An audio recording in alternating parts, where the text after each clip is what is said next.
So I just read the new Superman #1, the Chinese Superman, and I have to say, not bad. And welcome back to the heart of the stories we tell, a series where I spend way too much time thinking about what makes a story. And today's episode is the new Superman #1. And as I flipped through it, I have to say I wasn't impressed at first, but the more I read it, the more I liked it.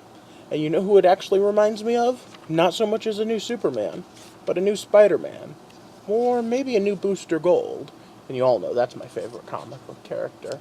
His origin isn't exactly breathtakingly original, but it's not exactly what I expected either. We'll start with the fact that he's the bully, and we'll go from there to the fact that his father, although appearing to be caring, is a workaholic, and his mother is dead. Yup, I know.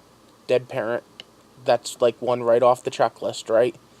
His mother died in an airline accident, and I think that's going to come into play a lot. There's also this mystery they set up about the Bureau of Self-Reliance. I don't quite get that.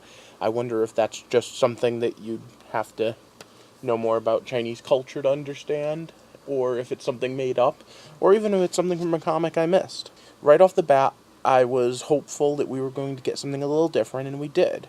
My only hope now is that we don't forget the fact that we have other Chinese superheroes. The Great 10 did just show up in the Superman story preceding this. They were one of my favorite additions from 52 way back when, especially August General, who I think is criminally underused. So far, the story has taken quite an interesting turn.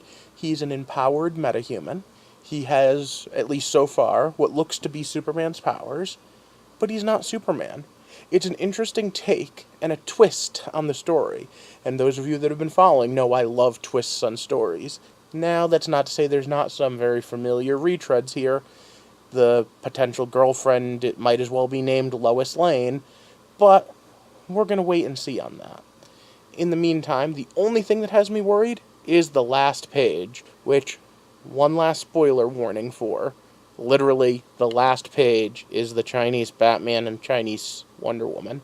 There's part of me that says that there's a joke involved here, but we're going to have to wait and see. So I'm kind of grading on a curve here for this one. I really want to say that this is a silver, but there's part of me that thinks it's only a copper. I'm going to give it the silver because it's issue 1, and rating issue 1 of a brand new series is hard. It's like trying to rate just chapter 7 of a novel.